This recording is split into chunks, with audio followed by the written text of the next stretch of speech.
can network too. After he talks for an hour, and it's going to be a workshop more than a talk because you're going to be practicing some of these techniques for networking, we'll have a set of announcements about all the other services that we offer to job seekers. And then we'll have Q&A bring our speaker back and get to ask him questions all the way up till noon, if you like. And that's when we'll close.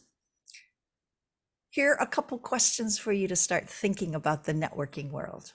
Who's the most famous person you ever met networking? And what's your craziest networking experience? Give us some ideas in the chat box. We'd love to hear them. And what's an idea that you'd really like to take away from this talk?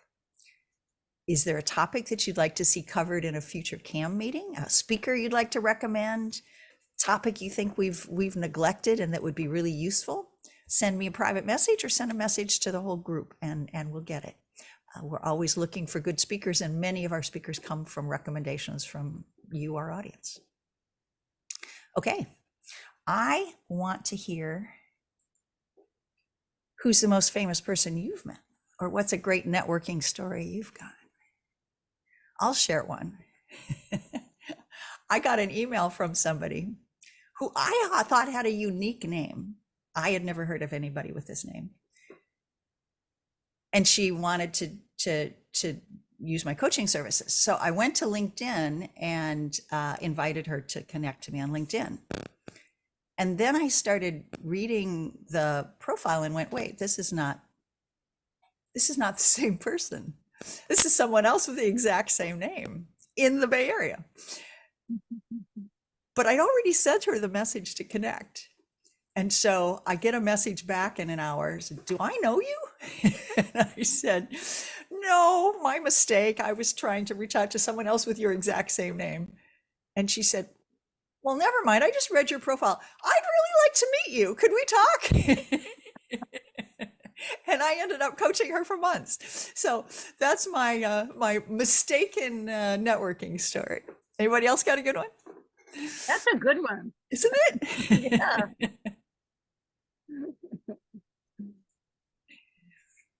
Anybody meet anybody famous networking? I did a conference in New Orleans where we were led to believe we were going into a networking session. And as they lead us through the halls to the room, we walk out the front door of the hotel and they had blocked off the whole street. It became a parade in New Orleans with all the bells and whistles. And it was just this very memorable, like my memory is atrocious, but I vividly remember marching in that parade and all the sounds and smells. And it was a really cool experience that I didn't expect, but I'll never forget. Awesome.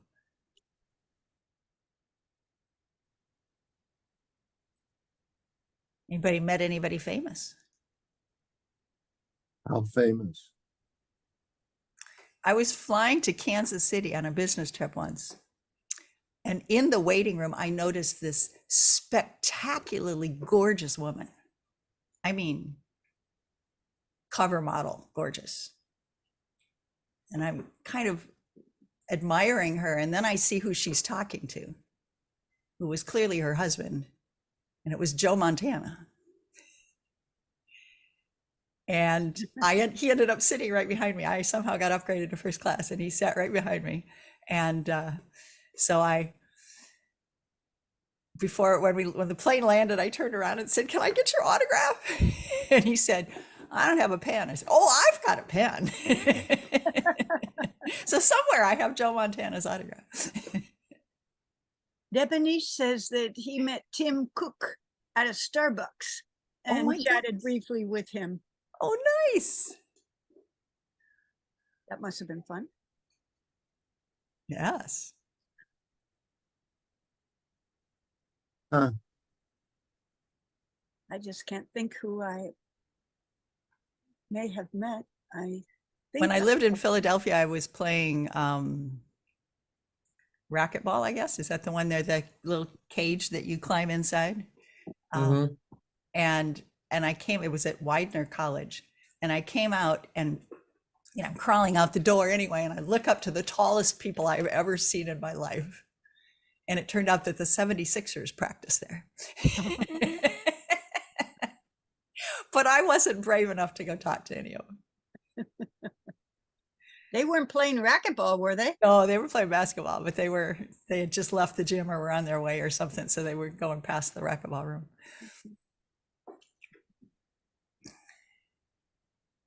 So for anyone who might just have joined us, if you're interested in joining a breakout room, we have one open and you're welcome to join that, or stay here and listen to us chatter a bit. I think Bill had something to say. Pardon me? Bill? I think Bill had something to say. Oh, okay. Bill, what did you Go ahead, want Bill. You can unmute now. to Uh-oh. I wondered, Marcia, if you had offered job coaching to Joe Montana. It was right after he'd been traded to the Kansas City Royal, whatever they are. Chiefs? No, Chiefs, yeah, football. Chiefs, yeah. Yeah, I guess I have a story. Yeah. Okay. Yeah, I was flying, I don't know, 30 years ago across the country, and I was sitting next to someone. We started chatting. This is an example of superb networking skills. Anyway, I was sitting next to him and we started chatting, and it turned out he was the CEO of Harley Davidson. Oh my goodness. Yeah. And so we were talking a little bit about motorcycles that I really wasn't interested in, but he was definitely interested. And so networking skill number one, I didn't say a lot. And he made him very happy.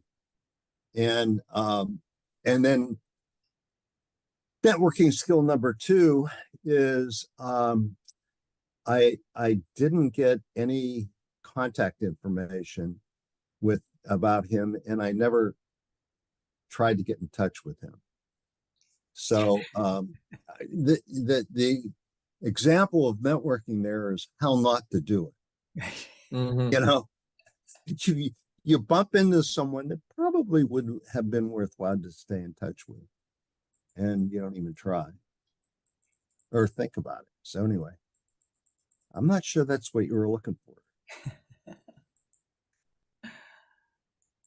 I met a guy once in the Minneapolis airport, and he did logistics for Target. He was like the head of logistics for Target.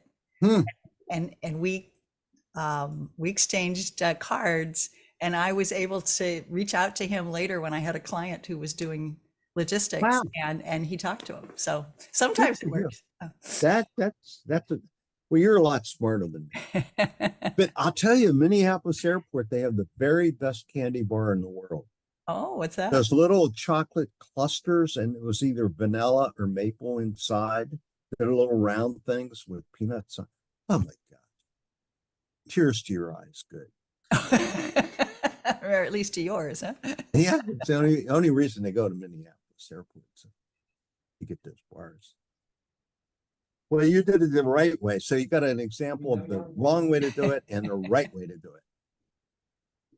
You know, it's really interesting taking off on this. You know, tis the season for gift Just the giving. season. Yeah. And the question is, and you obviously, by making that introduction, gave a gift to someone that was looking for a job. And I think a lot of times we focus when we're looking for a job just on ourselves. And all of the science says if you do that, it's going to take you a long time to get a job. But if you do what Marcia did, which was reach out and try to help someone, you're going to get a job faster. That's really quantified research, empirical. Karma's a thing, yeah. And, you know, so the question is, do we have any stories about that? I have a story about that. Yeah, go for Yeah. it. I was running something and had a young woman working for me, and she was very bright, went to a great school, but was sort of doing an assistant job to get by. and she applied for one of the tech companies in California. And um, early internet stuff. And so I got the idea of trying to help her. And the way I did it was I got the name of the hiring manager that she had talked to, and I got her to get two other people like me. And we all called this hiring manager and told that hiring manager that she would be crazy not to hire Louise. And she got the job. So doing an unconventional kind of thing to try to help someone, works. And does anyone else have a story like that where they reached out and helped somebody? I always say, do you remember Compassion Weekend? Yep. We had a Compassion Weekend maybe 10 years ago where we did a careers workshop at a low-income church in East Palo Alto. Huh. And it was a largely Hispanic church. And I worked there, and there was one volunteer we had announced it at CAM, and a lot of CAM people came as volunteers. This one guy who spoke fluent Spanish and interpreted for a lot of the people who didn't have English skills, he was just everywhere all at once. He was more useful than any 10 other people in the room. He was just amazing. And at the end of the day, I said, "What is your story? You have been incredible here today." And he said, "Well, I'm a job seeker. I heard about this at CAM." And I said, "Well, you clearly are too skilled to be unemployed. Let's connect on LinkedIn. Feel free to go through my network. And if there's anybody I can introduce you to, I'll be glad to." And I offer that to a lot of people, but not many take me up on it. He was in touch within a week or two, and he said, "I'm applying for a job here. You've got 3 people in your network that work there. Would you introduce me to them? Or would you invite them to forward my resume or something?" And so I reached out to each of those people.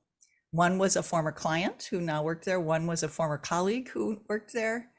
I can't remember the third one, but they all 3 said, "Yes, absolutely." So he put together a sort of cover email, and I forwarded that with his resume to these 3 people. They've all forwarded to the hiring manager, and he had an opportunity to interview within the week and an offer within the month. And he said, Wow. "I applied to that very same job 6 months ago, and I didn't even get a response." So networking is powerful. I heard. It's almost the only way. Yeah. One of my early careers in life, there was a coordinator who wanted to be promoted. So I spent the time to coach them. I gave them one of my clients, walked them through what the interview process would be like. And thankfully, they promoted that person. A little self-serving because it took a little work off of my plate. But then another company reached out to them. "We're looking for a director. Are you interested?" And he told them, "I'm happy with where I'm at, but this guy took his time. He helped me out. You should talk to him." And the recruiter who called me, they're like, "We don't even want to do a phone screen with you. Just come in and sit down for the interview." And that job took me from sales manager to director to senior director to VP in just 4 years. And I keep in touch with the guy. We still talk from time to time, but you never know. You never know. Yeah. That's true. It's really interesting that it is so good for yourself to do things like that. One of the ways to really, live a joyful life is to unconditionally help other people. I mean, that idea is in almost every code and religion in the world. And what's exciting to me is science is proving that people that do that, unconditionally help other people, are happier, they're more successful. And I think I've told you this before, what's getting important to me, they live longer. So, but it's so simple in a way that especially when we're in a high stress job change situation, and we're stressed out, which most people are, it's hard to do. But if you do it, if you just go out of your way to help other people, it's going to change the world. Everybody's back, Marcia. Awesome. Thank you so much.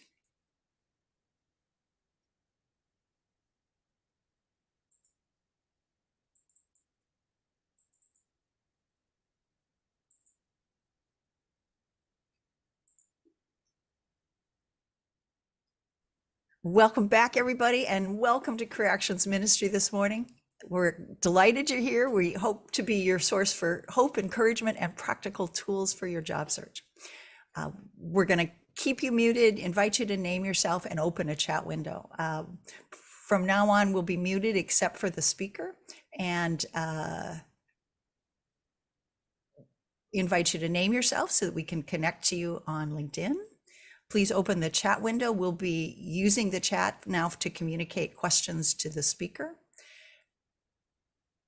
Keep this as a politics-free zone. If you've got any technical issues, contact Randall Strickfaden, who's our tech guru today. We are just about to introduce our speaker, and he'll be going till 11 o'clock. Then we'll have some announcements about the other services we offer to job seekers. Then we'll bring Jerome back up to answer more questions, and we'll be closing at noon. So let me invite Randall, if you would, to open us in prayer, and then we'll introduce our speaker. Sure, let me pray for us. Heavenly Father, thank you for the privilege of being able to gather together this morning. We're so grateful for our speaker this morning, Jerome, and the vast knowledge and experience that he has. Lord, you know that many of us are introverts and we don't really feel comfortable reaching out and networking to other people. And we just don't quite really know how to approach the opportunity.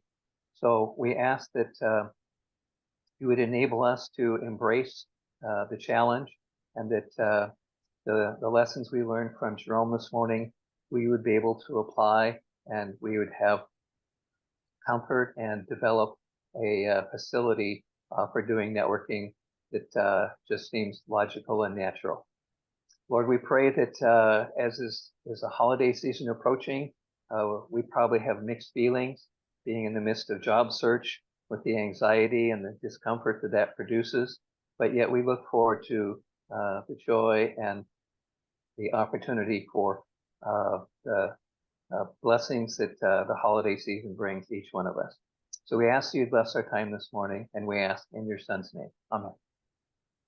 Thank you so much, Randall. And now it gives me great pleasure to introduce our speaker today. Recording in progress. This is the third time I've invited Jerome back to speak at Career Actions Ministry, and I keep bringing him back because he's not somebody to whom networking comes so easily that he can just preach at us. He's somebody who had to persist and find a way that networking could work for him, an introvert, that in fact can work for all of us. So I am just delighted, and especially in this holiday season where there are so many gatherings and so many opportunities to network. We never know who we might meet that might lead to our next job. So it's with great pleasure I welcome, on the topic of networking, introverts can network too. Please help me welcome Jerome Deese Jr. Take it away, Jerome.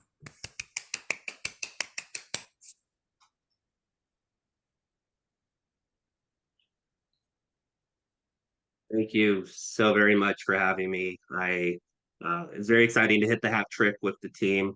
And I will share, I'll be very honest during my presentation, because I'm a very transparent person.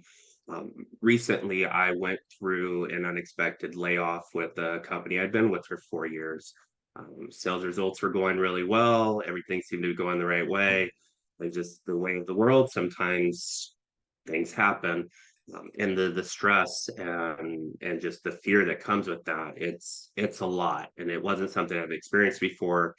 And in speaking with this team prior, definitely wanted to help. I'll share some of my experience, but having just gone through that in the past couple months, like just getting the invite to speak and to share, I'm very excited to go through the material and hopefully offer something that will benefit you in your search. I always like to start by just saying thank you for having me. Nice to be in the 3-time speaker club. I'm sure I get a jacket or something, so I'll look forward to getting that soon. Uh, Applaud yourself for showing up this morning. It's Saturday. There's so many other things you could be doing, but you're here to invest in yourself and the process, and I applaud that. There's always space to learn. There's always space to grow, and the fact that you're here says a lot. We're gonna jump right into it.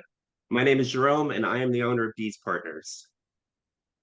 And the crowd went wild, and everybody was excited because you know exactly what I do and who I am and all the value I bring.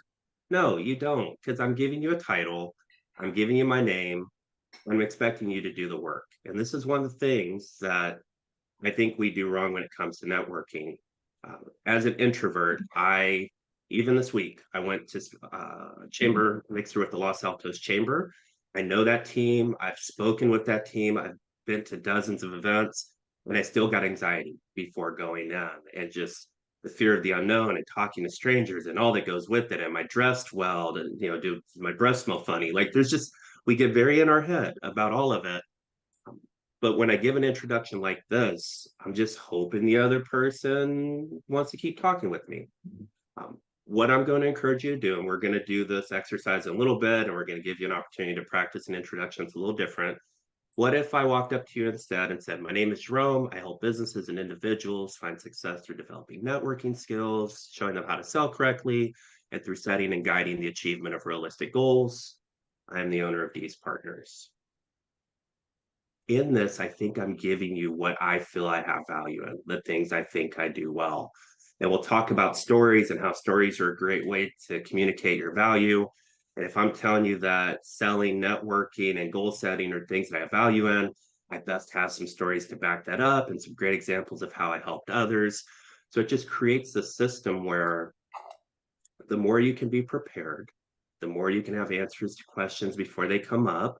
I'm going to show you a way to kind of cheat and to anticipate some of the questions that are going to come your way, the better off you're going to be. Um, this is my least favorite slide of presentations I do, but I do want you to understand the lens that I'm looking through the world. So we'll quickly go through my experience for you all. And the owner of Deeds Partners, which you're painfully aware of by now. Formerly, that was smartselling.guru. Turns out calling yourself a guru may not be the best way to brand yourself. So I changed that recently and it served me pretty well. I worked at the Oaks Camp and Conference Center for about 8 years, Christian Conference Center down in Lake Hughes, California, outside of Lancaster, Palmdale by Six Flags. Started off as an intern at 14 years old, did summer program for 3 years, graduated, stayed on as an intern, really found a passion for food service and sports and rec development, and just how you treat people and how the world works. I learned so much and am forever grateful for that facility. I moved back to the Bay Area where I was born and raised, started my own catering company. It was Dee's Catering. It was also Effortless Catering. One of the things we'll talk about is how you present yourself matters. At Dee's Catering, that website I had up, if someone was having a wedding or a birthday party or something family oriented, they would go with us because it was me and my wife and we were a family run company. But when it came to Blue Shield and some of the larger organizations, family run company wasn't really what they were looking for. They wanted someone established, someone polished. So the Effortless Catering website I had up, which had an actual address for the commercial kitchen we worked out of, I would approach someone as Dee's Catering and they would say no, and then we'd send a bid as Effortless Catering and they would sign us. Weirdest thing, but sometimes how you present the material makes all the difference. I was a regional sales manager with Noah's Bagels for 8 years, oversaw Washington, Oregon, Northern California, 55 locations, 100 direct reports, tons and tons of networking. And at this job is really where I started to form, okay, I know I need to get out there. I know I see people in networking environments that seem to have great relationships and seem to be closing deals and getting opportunities. but I'm not that extrovert. So how can I do this in a way where it makes sense? Which led me to the job at Le Boulanger I shared before the session started. I helped somebody else get promoted at Noah's. They put in a good word for me for recruiter. I was able to move jobs and go from a sales manager to a director to a senior director and ultimately a VP of sales. Also acted as a VP of sales for Wise Sons up until recently.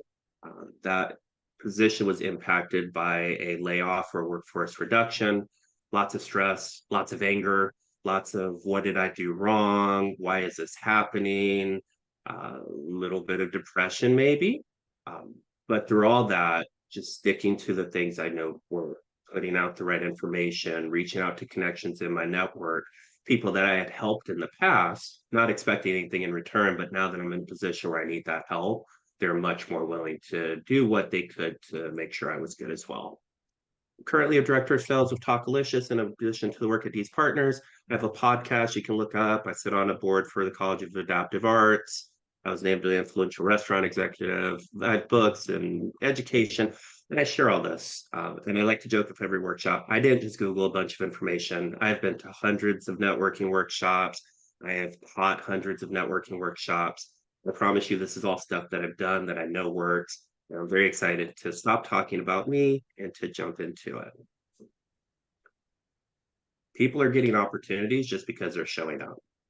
And we have to get past that fear of the unknown, past the, I don't really want to put myself out there.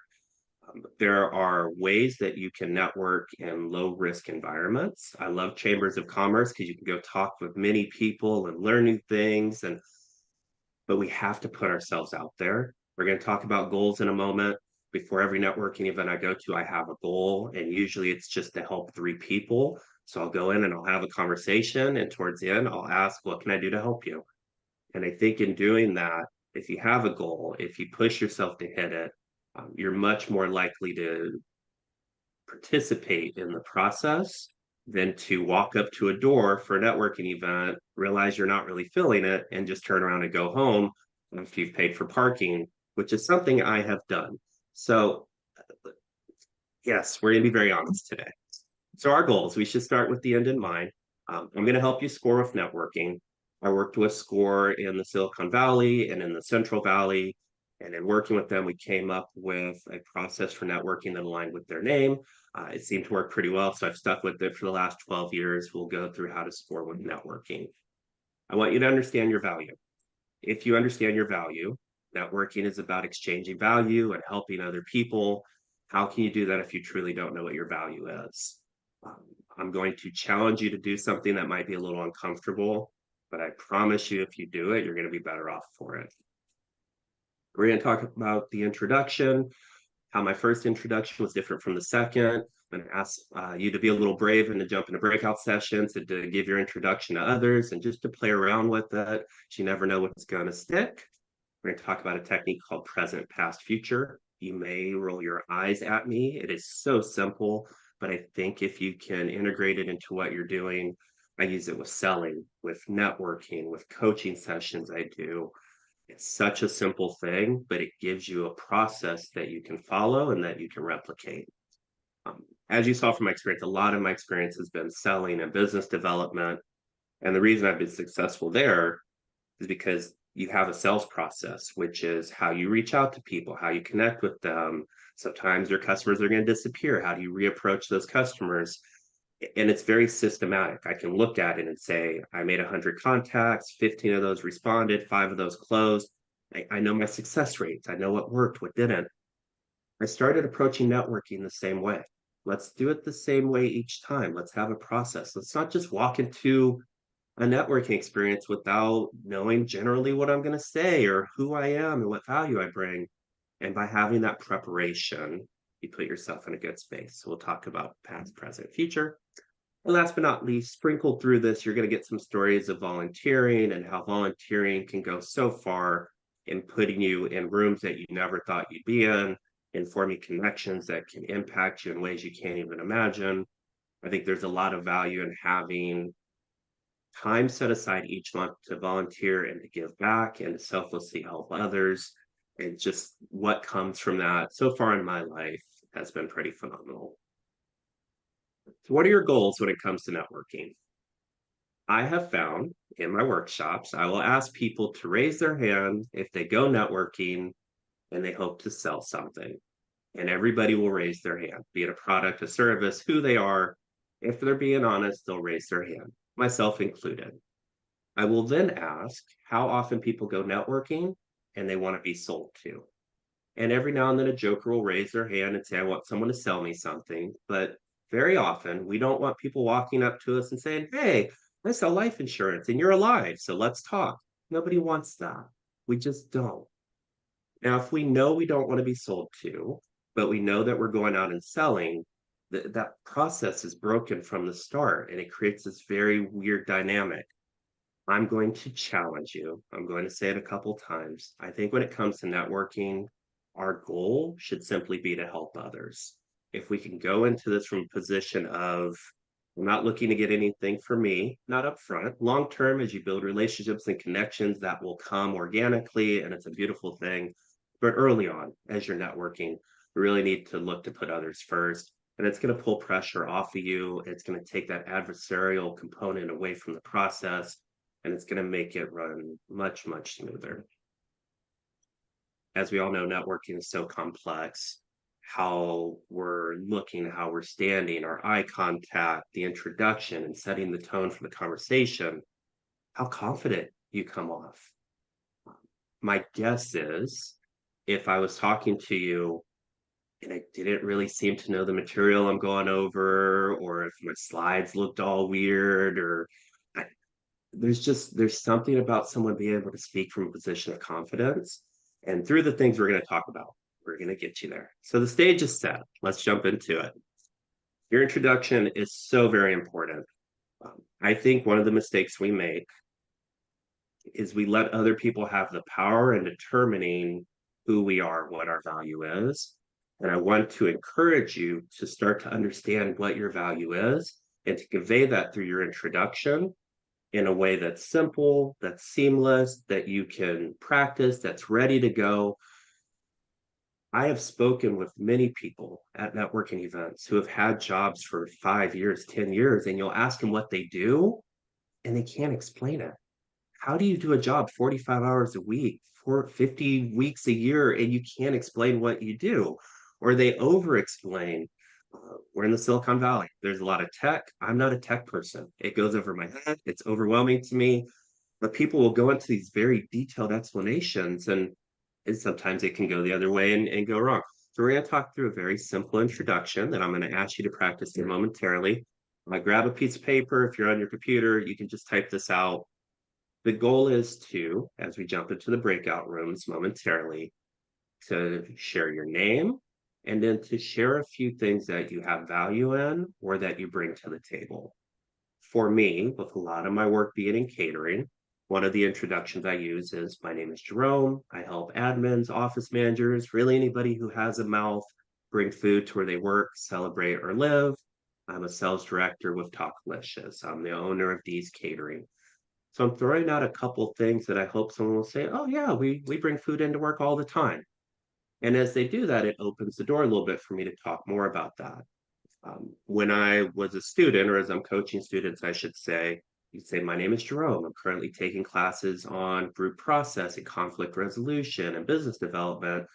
And my goal when graduating from San Francisco State is to get a job doing XYZ, so that you can share what your ambitions are. So if someone's in a position where, oh, that's what I do for a living. Oh, I'd love to pick your brain. I'd love to learn more about how you got to where you got. And by simplifying this and doing it the same way each time, you can start to measure your results and what people are keying into. Or if you keep sharing something that nobody really ever responds to, you don't have to say it. It's your introduction. You can do whatever you want.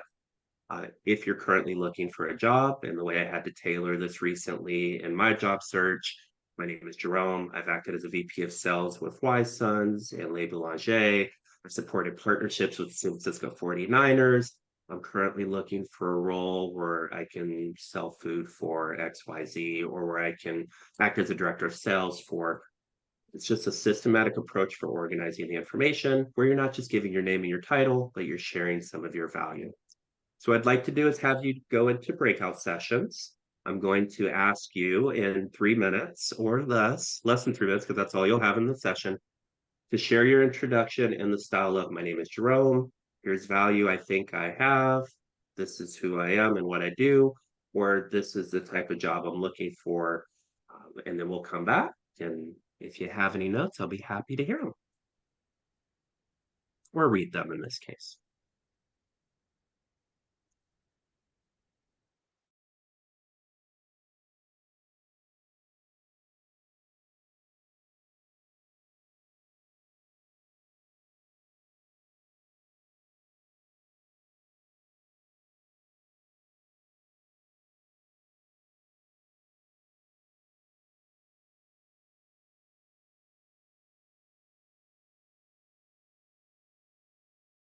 Yes. Hi, Becky. Hello, Julie. Sorry, I cannot have the. Can you hear me now? Yeah, Okay, so welcome. Who'd like to go first? Julie, you wanna? Go ahead. I could go first. Can you hear me? Yeah. Yeah. My name is Francesca Scher. I arrived from Ukraine about 2 years ago. And I have recently finished the MBA education. I'm looking for a job now as a learning and development professional. I don't have my portfolio yet, but that's what I'm working on right now. As soon as I And Francesca, where did you say you're from? Ukraine, My Ukrainian. goodness, wow. Wow.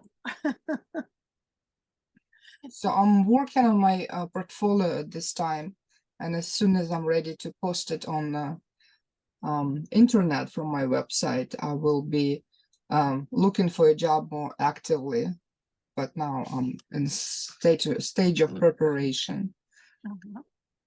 That's me. Why is it, do you feel it's critical to have your portfolio finished before you start to network and look for a job? That's a good question. Thank you for asking that, Becky. It is, You yes, might not even need a portfolio at all. yeah, if you look at the situation with the eyes of instructional designer, then you need a portfolio. But if you look at the this position as a leader of the instructional designer group, which I am, Yeah. I don't really need a portfolio. So it's like 50-50. That's what I feel like. Well, But good. Well, good. So start with the first 50 and then work on your portfolio as you go along. And then you'll have it all done. And maybe you have a job without even needing a portfolio. that's what that's actually the reason why I joined. I'm not sure that I needed portfolio. At the same time, I kind of need it. And I would like to speak a little bit more about it with you, Becky, if you allow me someday. Can we get connected Sure. through LinkedIn? Yeah, sure. All right, I'll send you an invite. Sorry, Julie, I didn't get the chance to hear you talking.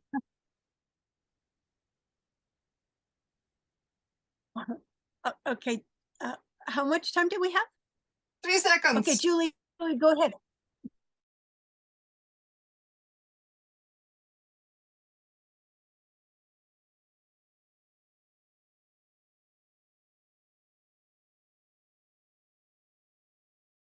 My current Recording in director role, progress. I'm still doing the stuff I was doing as a VP at my last job, but I'm a sales director. And if you don't communicate that, if you don't share that, nobody's going to ever know. You need to let people know how amazing you are, all the value that you bring. And you are an expert in you, and you are the best person to convey all that wonderful information in a concise way. I'll slow down for a moment. If y'all have any questions as I go, please feel free to plug them into the chat. I'm happy to slow down. And if we spent the rest of this morning on a single slide and you all got value out of it, I would not lose any sleep.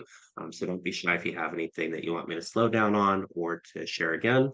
I'm going to share these slides so that all this information will be available. So if you're scribbling like crazy, please don't feel like you have to do that either. So let's score with networking. The S in SCORE stands for social networking is vital. I can't tell you the number of times I've gone networking and people have said, "Oh, I saw your garden on LinkedIn," or "Oh, I saw that you were posting this on Instagram." People that I didn't even know were following me that are commenting on things, but not actually commenting because they've never liked anything I've put up, but they're seeing it. So that consistency in putting things up there goes a long way. We'll talk through that. Center your focus on the other person is C. Too often people go into networking and it's about who you are and what you do. And early on, I'm going to encourage you to ask questions and listen, because when you listen, you learn. And the more you learn about someone, the more you can help them. And I've yet to have someone I've helped get upset at me for helping. It just hasn't happened. And if you're in that space where people want you around, they want to be around you, they are going to support you in return. And you can build a phenomenal network where when you need help, it's going to be available for you. Can I ask a quick question here? Please. Somebody asked, what's the average length an introduction should be? And is it different for an informational interview versus a recruiter interview? I think it varies a lot. I would say if you're going more than a minute and a half, that's probably a little too much. I've also had people that in 10 seconds they're explaining who they are, and I like to think the sum of my experiences is more than 10 seconds worth an introduction. I found that 45 seconds, give or take, it gives you a quick moment to say who you are, a little bit of time to share each value, then a little bit of a summary. That's where I've seen a lot of success in that 45-second range. Good question. The O is to own who you are and understand your value. I'm talking a lot about value today because I need you to understand who you are. Once again, I'll challenge you momentarily with something that I'll ask you to do. We're going to remember what you hear and act on it. All too often, we go through all these steps and then we don't follow up. We don't do anything with the information. Once again, I'm going to ask you a question and we'll see if you have an answer. And if you don't, we'll need to reevaluate how well we're listening to people as they're sharing with us. And last but not least, the elevator pitch, a little bit that outdated. What do you do if you corner someone and you have to get the sell? It goes very contrary to who I am as an introvert, but I do think there are opportunities where you should have a very polished, here's who I am, here's what I do, here's what I want to do for you. Spoiler alert, with doing the introduction the way you just did it, you're halfway to an elevator pitch. We'll put that up in just a little bit. I can't express how many times someone has referenced something I've put up online as I'm networking or trying to connect. You have a persona who you represent, or who you present, I should say, in person, and then you have an online persona, and you have to make sure those two match. If I'm telling you I consider myself an expert in networking, and you go to Google me and absolutely nothing comes up on networking, that feels a little off. I feel confident that if you Googled me, you're going to find a 5-minute networker podcast I put out. You're going to find the book that I published. You're going to find all these workshops I've done, both here in the Bay Area and across the country. I feel like I've built enough up where if someone looks, it's not just on my website where there's a cheesy photo and I say I'm an expert. There are all these places that you can see that I've done this work. So if you're saying you're really good at something, you can post articles, you can get recommendations for people. You need to just reinforce who you are and have a little bit of that online social proof for the things that you're saying. Because once again, people will search for you. It used to be a little taboo that when you're doing a job search, should I look people up? Is it okay if I look? People are absolutely looking you up. There's no question about it. And if you know that, then you should be preparing for what they're going to find when they log on and do their search. Don't force social media. I shied away from TikTok for the longest time because I'm never going to do a TikTok dance. It's not in my nature. But I did find you could put up an inspirational video and do a little music over it and, get a couple lights, which is nice. And once again, if I'm saying one thing and then people look on TikTok and they're seeing very similar messaging, it all starts to come together. Do you know what would be found if someone did a Google search for you? Apologies to you, those of you who may have a very common name because it gets very murky with everybody else's name. But if you have a very specific name like Jerome Dees Jr., it gets very targeted. Do you know what people would find if they did a Google search for you? Because once again, they are. As you pop up on their LinkedIn, as you talk in person, control the narrative. I've been asked a lot, personal versus professional social networking. I have a personal Instagram page that I just put pictures of my kids, and there's nothing in there that if I turned it public, I'd be ashamed of, I would regret posting. But I just felt like that's stuff that's for family and friends. Whereas my professional one is a lot of the inspirational messaging. Once again, what you see in person is what you're going to get online. Something you need to make sure with your networking, with your job search, is what you have up right now up to date. I forgot on Facebook, you can put the career that you have. So I had someone reach out and they go, "Oh, you're still with Noah's Bagels?" Like, no, I haven't been there in 8 years. What are you talking about? Oh, well, that's what it says on Facebook.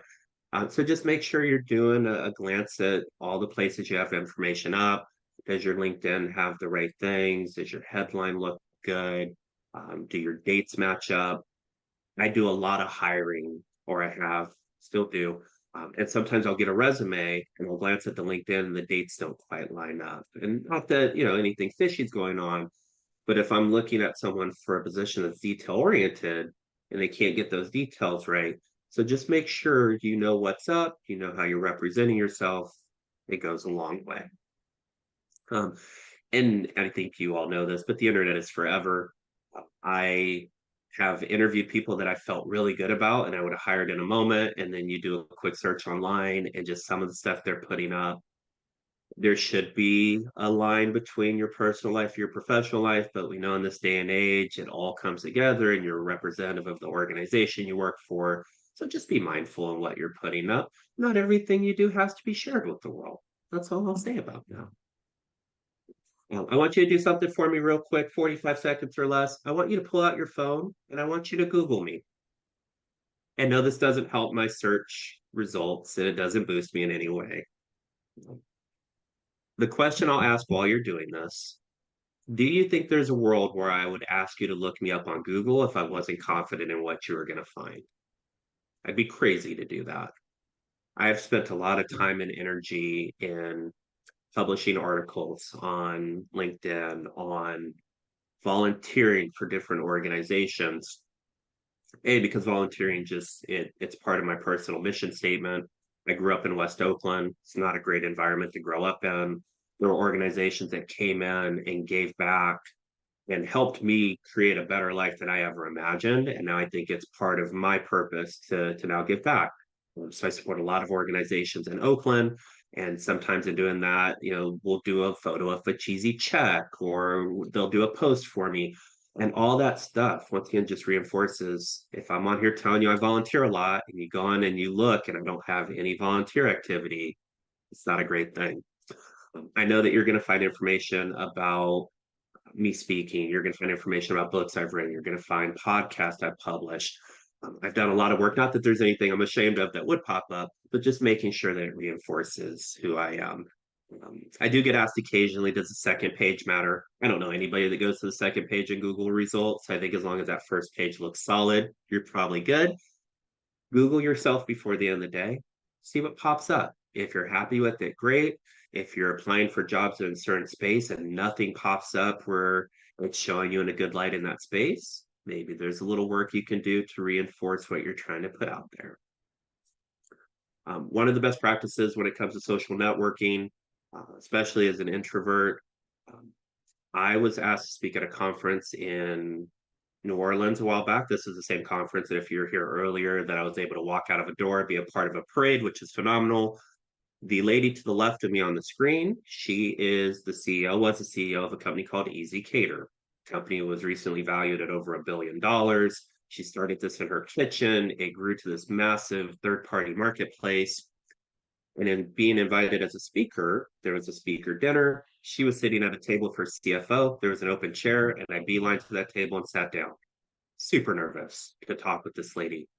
But to have an opportunity to pick the brain of someone that created something so amazing and to ask questions about her journey and to potentially learn something, I had no reason to be in that room. I still feel like I snuck in there somehow, but I was there and I had to take advantage of it.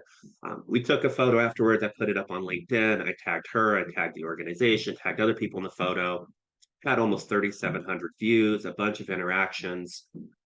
As you're networking, ask people if it's okay. but you can thank the organization that you did the networking with. You can post photos and tag other people. Super nice to meet you. Once again, ask permission, but you can start getting visibility in other people's networks if you can strategically tag others, and then you get visibility. People may not know me, but they might see me at an event. They've seen me before. They're not really sure. I'll take a little bit over of familiarity over a complete stranger any day of the week. Just a quick note on where you can find events. I get asked this a lot, or where you can find ways to network. If you graduate with a college, please tap into the alumni associations. I graduated from San Francisco State. I've done some things with them. Also went to the University of Phoenix, and the very first workshop I ever did, I put my name in their directory. They reached out to me. They invited me in to speak. I had no idea what I was doing. My first workshop was supposed to be an hour. It was done in 12 minutes because I pushed through the information. It was uncomfortable, but it made me realize that I wanted to be better at that I love being up in front of people and helping people. And I think just having my information out there went a long way. Tap into local organizations like this or libraries that do free. There's so many resources out there. And if you're going to put yourself out there, find a group that you don't have as much fear in networking with. And I think what I'm trying to say, if there's a group that you think your next job is within that group, don't start networking there. Find another group. Go practice what you're doing and get the weirdness out, because there's going to be weirdness. And then come over when you're feeling a little more confident about who you are and what you're doing, and then network within that group. You can potentially change a first impression, but that first impression really does stick with people. And you want to put your best foot forward. And you never know what can happen. This is me in a photo with Olympian Carrie Walsh.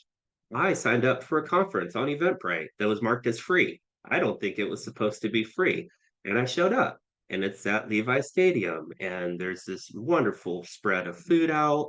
And she's up on stage talking about her journey to win gold medals and the preparation. And she walks off stage and just had a conversation with her because I was in the right room, because I put myself out there.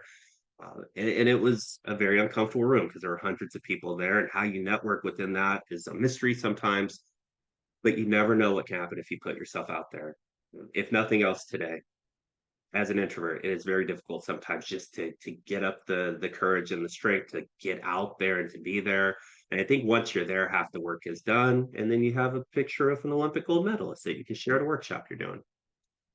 And then as we start to round out this section, how often should you network? Goes back to having the end in mind and knowing what your goals are. For me, I try to network at least once a month. To go back to the volunteer aspect of this, I sit on a board with the College of Adaptive Arts, wonderful organization that supports individuals with disabilities after they age out of high school. I love the work I do there. Every quarter, we get together for a board meeting, and you're in this small group. It's the same people each time. And I'm getting to talk with people who have these vast networks and this rich experience. And we all have slightly different perspectives we bring to the board, which is how a board works. And knowing that I will shy away from networking if I have the opportunity, as the co-chair of the executive board, as we write the agenda, there's 10 minutes every board meeting where we find someone we don't know, and we have a very structured conversation about who we are and what we do. So I'm forcing myself into it, but the conversations I've had, it's amazing.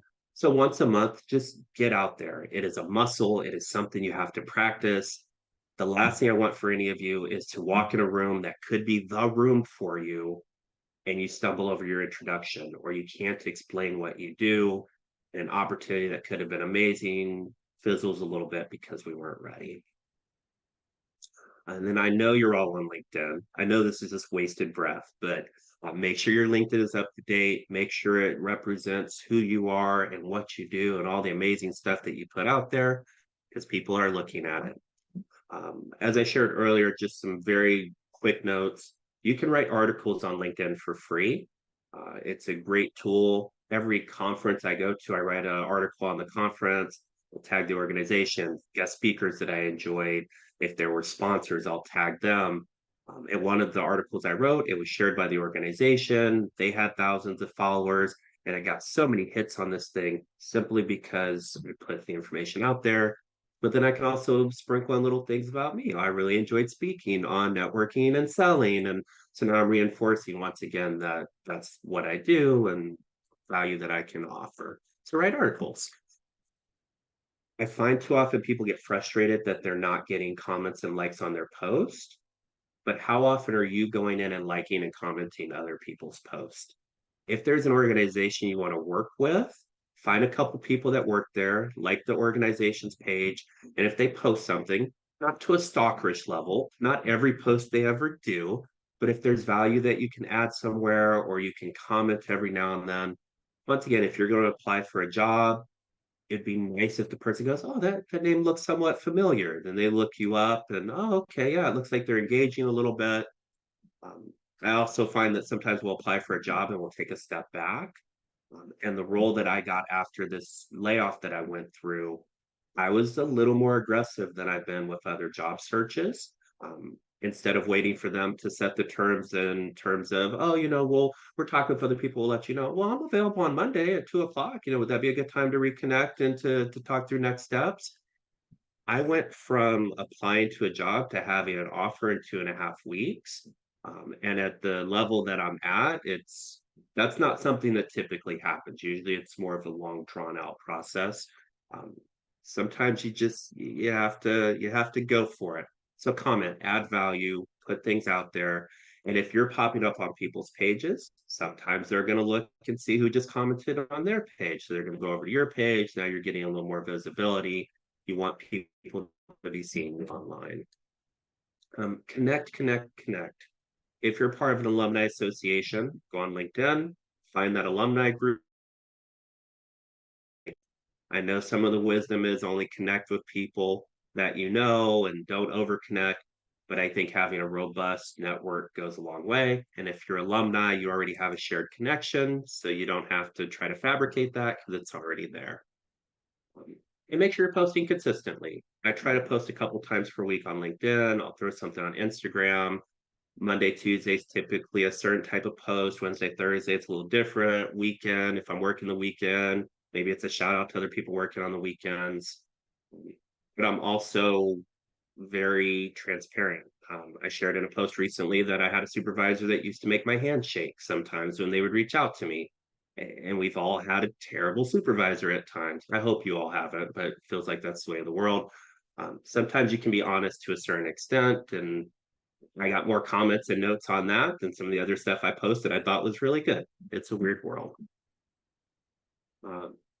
While I pause, if you want to add me on LinkedIn, you can point your phone at that. I just want to see if there are any questions so far before I push forward. One question. Somebody says, I see that you're following Silicon Valley Capital Club on Instagram. They really did look you up. Are you also a member? I am not. When I was 2 jobs ago, we were a member of the San Jose Chamber of Commerce. They did a lot of their mixers at the Capital Club. So I went ahead and followed them. So once again, as we were attending those mixers, I could do a photo of me and my team at the table. I could tag the club, I could tag the SVO. And then if one of those shared it on their story, then my face is showing up to all these people that have all this money that I wish I had. And it just felt like a good way to approach it. Good question. Awesome. All right, the C in SCORE is to center your focus on the other person. I am going to urge you, I'm going to beg you, I will plead, any other words you want to throw in there. Do not sell when you are networking. Just don't do it. We've all been to events or in experiences where once again, hey, you're alive, let's talk about life insurance. That's not why I'm here. On the other hand, networking is selling. So good luck rectifying those two thoughts in your no. You are selling when you're networking. I'm going to encourage you to change your mindset and your thought process that what you're actually selling is the idea of you as someone who is valuable and supportive and amazing and capable and someone that people want in their networks. Don't go out trying to sell tacos. Don't try to sell your latest software. Networking environments, as we shared earlier, so many people come into them not wanting to be sold to and trying to sell. And if you're the person walking around just having genuine conversations and saying, how can I help you? I promise you, those are the people that other people are going to want to be around. And eventually people are going to say, well, you always ask me how I can help you. What can I do for you? And at that point, that's your opportunity. Take the shot, go for it. If someone's opening a door, walk through it. But you can get there without being aggressive and overzealous. I think as an introvert, those of us who would rather be at home with a book or cuddled up, there's an approach to this that it's worked very well for me. We were talking a little bit earlier before the session. I think when it comes to selling, if networking is selling, a lot of my success in selling, I didn't share it earlier, but one of my claims to fame is I think I've sold 3.5, 3.6 million bagels in my career. Still not sure if I should be proud of that or not. Maybe $100 million in sales over the time that I've been selling food. And I found very quickly the more I listened, the more I understood, the better I could support people. Stories are an absolute great way to convey value. To go back to the beginning, let's take your introduction. Let's say you go into it saying, my name is Jerome, and I help people who are looking to network. And someone says, oh my gosh, I struggle with networking. Oh, I just worked with the ILEA. They're up in Sonoma. It's a group of event professionals. I was able to do a workshop with them, and one of the ladies responded to me a couple weeks later. She tried one of the techniques, and it helped her lock down an order that she had been struggling to lock down. You can say you're good at something without saying you're good at something. So as you think about your value, as you think about your introduction, make sure you have a story ready to go for each of those items so that if someone does ask about one of those things, you can reinforce it in a way that is still braggy, but it puts you in a good light by telling the right stories. You have to listen to learn. And if you're networking early on, I found, especially in this latest interview process, I don't like interviews. If there's someone out here that does love interviews, I'd love to chat with you later and understand. They're uncomfortable. I feel like I'm being interrogated. But I found that if I can turn an interview around a little bit and treat it like a sales thing, treat it like a networking thing, where I start asking questions and I start doing some of the techniques that I do in networking, that starts to put some of the pressure on them. And we'll talk about another technique here in a moment that we're going to ask someone to try in the breakout rooms called present, past, future. And it's just this really cool way to put the pressure on someone else and to just give you an opportunity to listen and learn. Because when you learn and if you understand, then you can help people. And if you help people, I promise good things will happen. So what's your story? Do you have a really good story that you're ready to tell at the drop of a hat that shows the value that you have, that shows how you help somebody else? Something to consider in your search. During my interviews recently, I told a lot of stories. Instead of saying, oh, yeah, I can sell that. No, here's an example of when I sold to the Super Bowl. When they came to town, Super Bowl 50, we fed 1,400 people, started doing deliveries at 2 a.m. We didn't stop until 5 the next day. There were tanks driving around. The Army had machine guns. It was crazy. And if I got through that, yeah, I could probably drive a couple boxes down the street for you. There's a way to have fun with this. There's a way to once again reemphasize what you're saying through a story. So make sure you have quality stories ready to go. Just a quick note, make sure you're keeping things positive. Coming off of this just a couple months ago, because I've only been in my new role about 60 days, maybe 70 days. It can be tough to see the end sometimes and to remember that it's going to work out. I had some very rough days, and I cherish the support group I have around me that I've built that kept me encouraged. And you have to shake that off when you're networking, when you're talking to recruiters. You want to try to shy away from, oh, my last job sucked, or there's someone on LinkedIn right now, and I might just message them after this because I'm going to say I should, and I probably should. And they keep putting messages out where you can see their experience is phenomenal, but they keep griping on what happened at the last place. And I get it. It hurts. You put your heart into something and you work hard and they cast you aside, and that's terrible. But you have to get yourself ready for the next opportunity. And the more you dwell on that, the more you focus on the things you can't control. So just keep it positive. It's easy to fall into the trap. But make sure you're being aware of what you're saying and how you're saying it. All right, as we gear up for our next breakout session, this technique, present, past, future, if you roll your eyes, it's okay. I expect it. With every networking experience, selling experience, even with the interviews I just did, what I'll do is I'll introduce myself. My name's Jerome. I do this, I'm a sales director with X. The other person will introduce themselves. I will ask them simply to tell me a little bit more about what they currently do. If they say they're a teacher, a lawyer, a doctor, oh, well, what grade do you teach or where do you teach? Just give them an opportunity to share a little bit more. In doing this, you get to do this fun thing where you don't have to talk. You can just listen to them talk, and they'll tell you a little bit more about what they do. Then you can ask them about their past. Have you been at this school since you got out of school? Is this, another stop for you? Like, where were you before this? There's a couple different ways to phrase it. You're basically asking about what they did prior to this. And then you stop and you listen. And then in terms of the future, so are you happy with where you're at? Do you want to be a principal one day? Like, what are your ambitions long term? Nobody knows what they want to do long term, especially coming out of the pandemic where there's so many unknowns. It's a weird question. And sometimes people will be like, oh my gosh, I don't know what I'm going to do tomorrow. Okay, well, then what's your goal for tonight? Like, what are you hoping to get out of networking? It's three very simple questions that you can ask with every exchange that you have that will allow the other person to share and to give you information. There's a couple things that I love about this. One, if the other person is paying attention, they're going to ask you the same questions. And if I'm giving you a test ahead of time and I'm telling you what the questions are, you should have answers to each one of these. It goes all the way back to confidence. If someone says, well, tell me more about what you currently do. If you're looking for work, oh my gosh, I had this one I'm working on this project right now where I'm doing X, Y, and Z, and we're seeing amazing results. In the past, you can share some of the cool projects you worked on. Future, here's what the ambitions I have.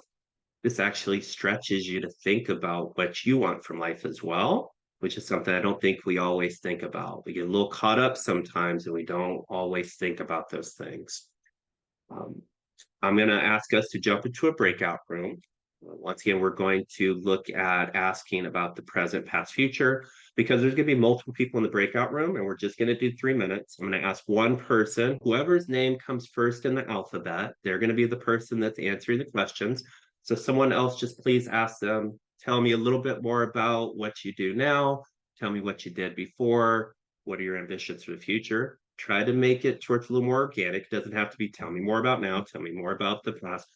But let's go through it with one person, see how it works, and then we'll come back together and we'll finish up.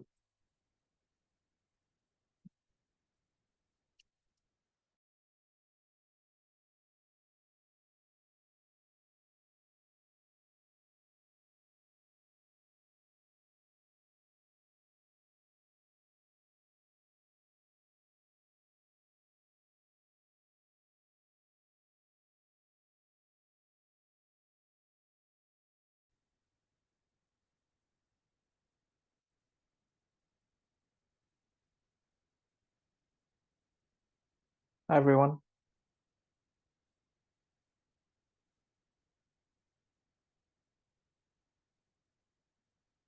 Hi, Julie. Hello, Carol and Dean.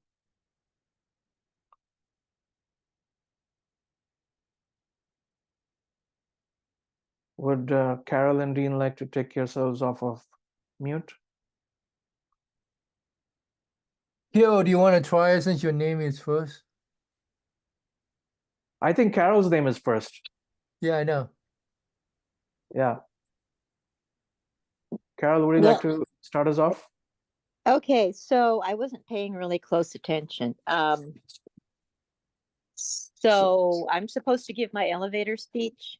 Well, you're supposed to, yeah, in a sense, but mainly talk about your present, your past, and your future. And I think the rest of us need to ask you questions about Right. anything that you say. Gil, I could ask you a question. What kind of position are you looking for, and what's your current position? Yeah. So first, present. What are you doing now? Or what do you do? And then what have you done in the past, and what are you looking for?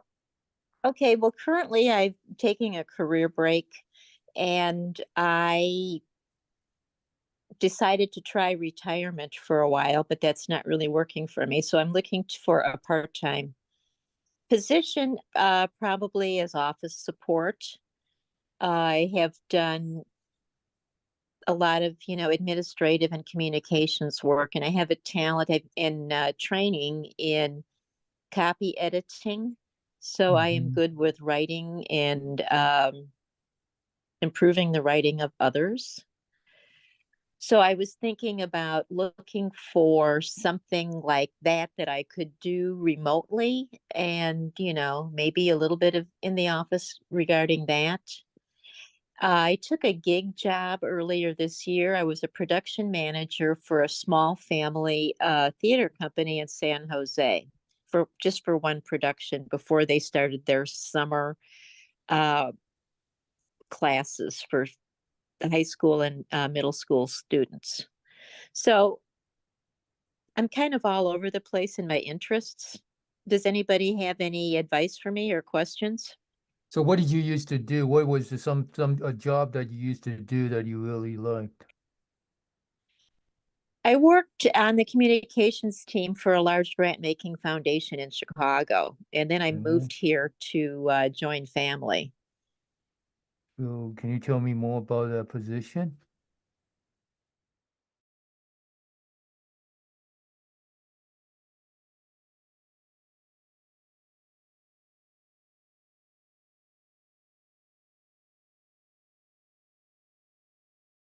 As XYZ, Recording and I in asked him just, progress. what's your favorite part of that? And it turns out there really wasn't a favorite part so much, but there was, a part that trips us up occasionally. And then we talked a little bit about what he did prior and what he wants to do in the future. And it really is just a simple set of steps that I think can work really well.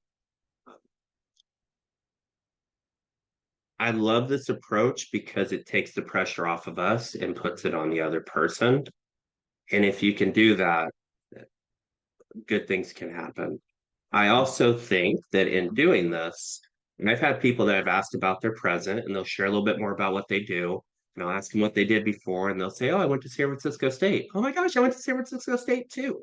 My voice picks up. I'm a little more engaged in the conversation. There's a connection we have.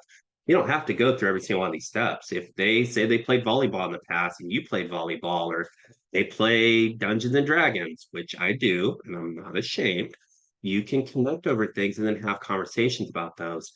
And if you have a 10-minute conversation about Dungeons and Dragons and it goes well and you both feel good, promise the next time you come together, it's going to be much more familiar. It's going to be less pressure, and then some of those deeper connections can start to happen. So the whole purpose of this is really just to find something you can connect on. And if you do that at any step, lean into it. You don't have to go through all the steps just for the sake of going through them. A quick note, as we have 7 minutes now, make sure you're nurturing your network. We have so many people we've connected with in the past, and we've done the work to get dressed, to get up, to get out there, to talk with people. We add them on LinkedIn, and then we never talk to them again. I highly, highly encourage you, I challenge you, just find a few people that at some point you're like, oh my gosh, this connection means so much to me, and just reach out to them and just ask them how they're doing. Um, it's amazing how those little notes can go a long way, especially when they're not trying to sell you something. The O is to own who you are and understand your value. If networking is exchanging value and you don't know what it is, that's problematic. I think you need to ask people around you some very simple questions. And those questions are, what am I good at? And what can I work on? Find people that you really trust that you know are going to answer correctly.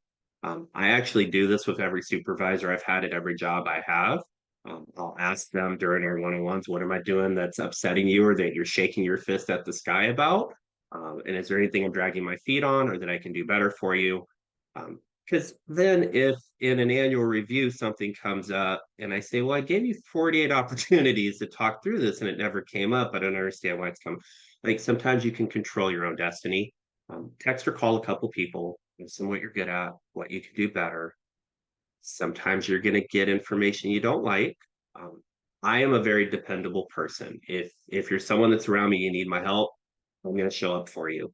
but I'm also a little bit of a procrastinator. And by a little bit, I mean a lot. I have to depend on my calendar or life falls apart. I've had to force myself into systems to stay consistent with things.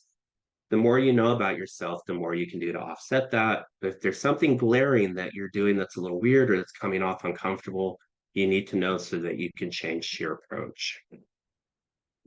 The R is to remember what you hear and act on it. Um, I shared a little bit earlier, I've never had anybody get upset at me for helping them. Who was the last person that helped you? Just think about that for a moment. If it was helping you move a couch, if it was loaning you money, if it was buying you a cup of coffee, who was that last person that did something for you? Are you upset at them right now? Of course not. Just reemphasizing that if you're out there helping people and supporting people and doing the right things, we're all going to need each other at some point.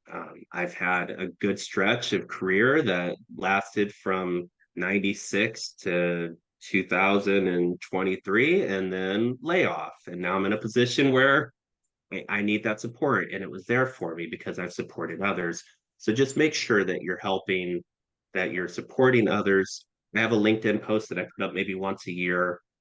It really just says, what can I do to help you? Can I offer a recommendation? Can I endorse a skill? I had someone reach out to me at some point that I'd worked with that asked if I would submit a recommendation for a scholarship she was trying to get. And I did, and she got it. Much less to do with me and more with her grades and who she is. But there's so many little things that you can do to help. And my guess is if I reached out to her for help in a heartbeat, she would do the same for me. So the question I wanted to ask you, after listening to me go on and on now for 56 minutes, what could you do to help me? I don't want you to answer out loud. You don't have to put anything in the chat. If you can't think of anything you could do to help me, it's a little problematic. I've shared stuff that I like. I've shared a couple passions I have. I've shared something I'm not so great at. Make sure as we're listening to people, as we're talking, even during interviews, they're sharing little things as they go. And to go back to present, past, future for a moment, during my interview process, they shared what the position was. Okay, well, tell me what the day to day is. Like, walk me through an average day. It's the present. Let's talk about the person before me. Why did they leave? What didn't you like about them? What could they have done better? That was the past. So the future, ideal outcome. You know, we're working together for 6 months. Like, what do you see that you're like, okay, this is the person. We're happy with our choice. Because then as they're telling me exactly what they're looking for, things they don't like, things they do like, I can then pull stories from my brain. Okay, well, you're saying this is something they struggled with. You know, this is something that I've done to offset that, or here's something I did at my last job that I think will improve this process for you a little bit. Um, there's a way to tailor all this to really work in your benefit. Make sure as you're talking with people in your mind, you're thinking, how can I help this person? What can I do? Is it someone in my network? Is it a resource I have? Let that be your mindset. For the elevator pitch, as shared earlier, because I do think there are times where you just need to go for it. The way I tailor my elevator pitch is really just using the introduction from earlier.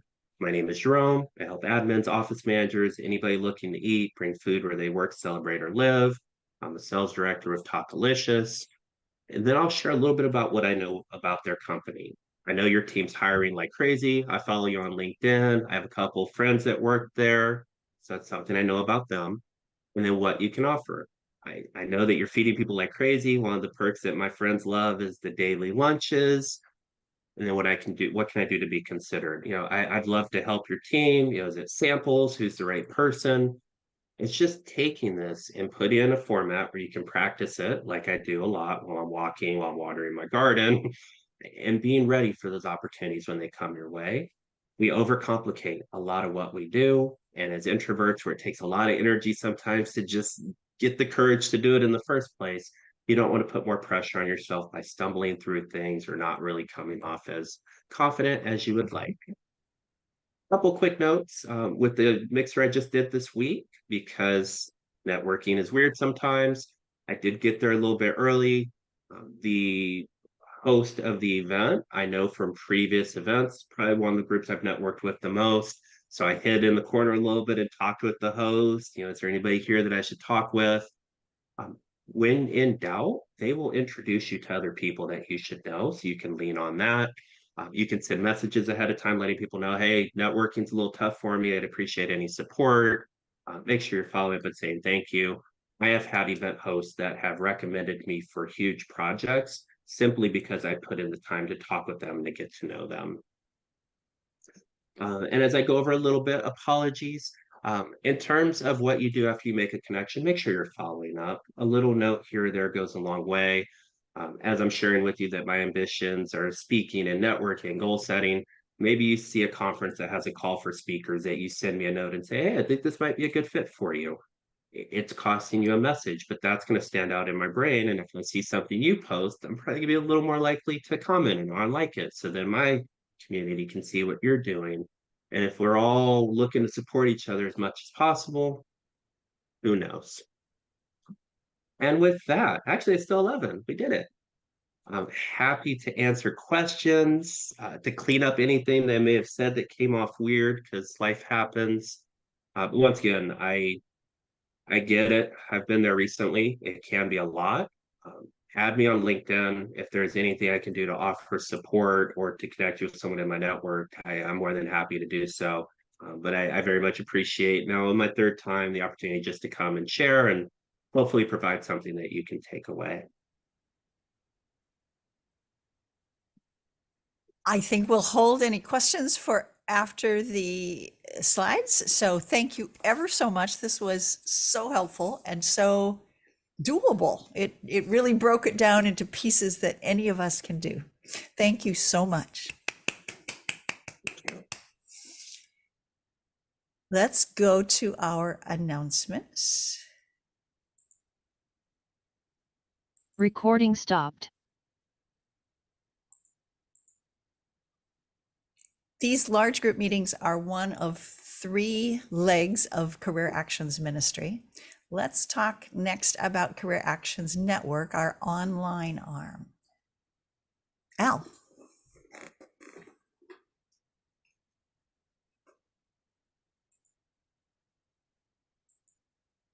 Al, do you need to be unmuted?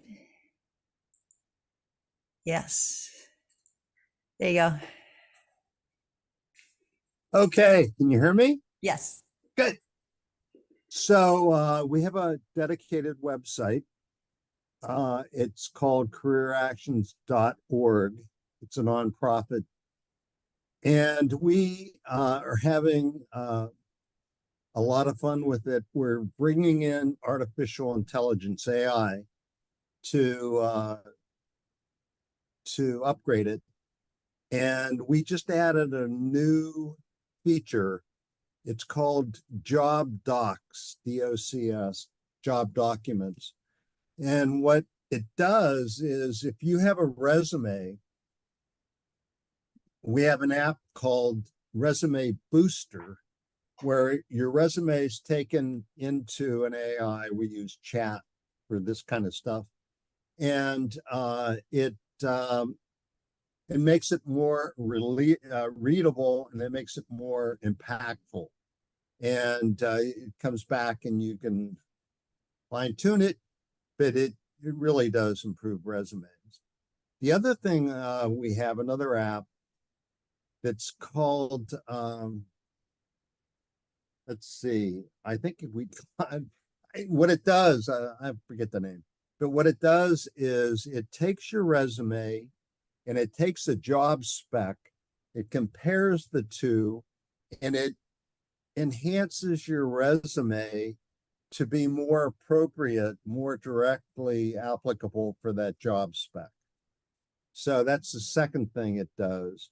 And the third thing it does is it develops a professional profile for you. It's like the elevator pitch. What I found in my experience, if you ask someone to stand up and talk about themselves, they usually don't do a real great job. If you ask them to tell the person next to them about themselves and have that person stand up, they do a great job. The bottom line is we got a lot of emotion in our own presentations. What this does is input is your resume, output is a short, concise impactful and readable elevator pitch. So anyway, that's a new capability. Anyone that wants to use it, we'd love to have you use it. And the website has a way for you to give us feedback, because you really are part of people that are in this website. You're part of a community of people that are mutually supporting each other.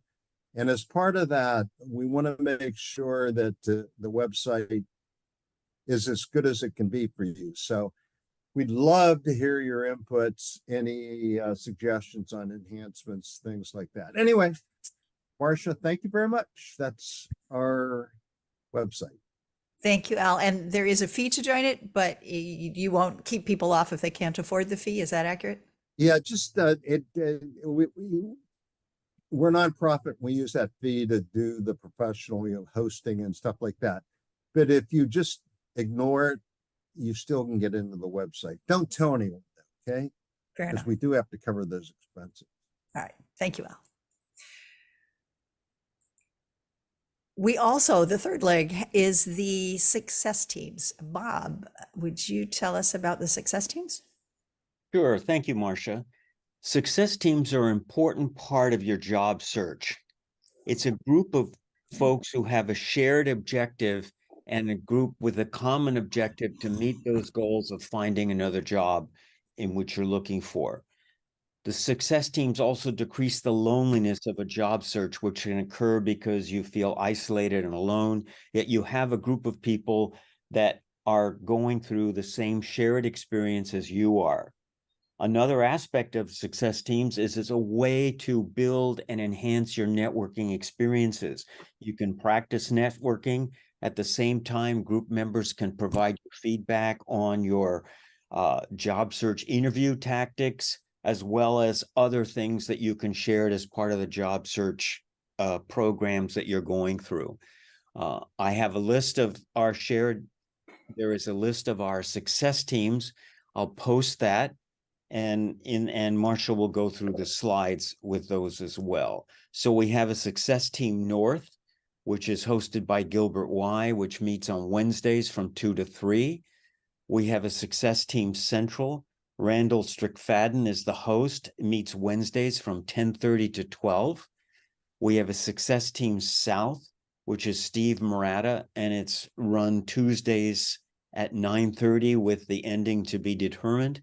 I have a success team that meets Thursdays from 2 to 3, and we have a success team hosted by Ian McNabb, which meets Tuesdays 10 to 11. All of these are now posted in the chat as well. I would encourage you to join a success team. It will help you get through the objective of finding your next job in a comfortable, safe environment to move forward. Thank you. Thank you, Bob. One of the other services we offer is resume feedback. We have two people, Diane Cusano and John Delaney, who will offer constructive feedback on your resume at no charge. Information and everything else I talk about upcoming will also be posted in the chat.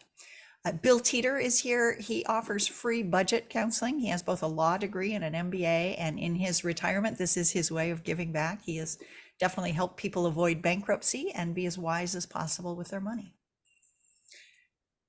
If you would like one-on-one prayer for spiritual support and encouragement, Kathy Bowers has offered to do that, and you can contact her to set up a time.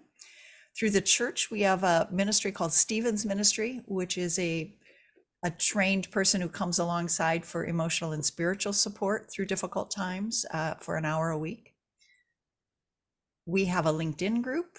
You are welcome to join it. That is where we will post the recording of today's talk and where past recordings are also available. We only go back for about 6 months there because that's all the Zoom space we have. So we are putting together a YouTube channel to host all of our recordings since we started recording at the beginning of the pandemic.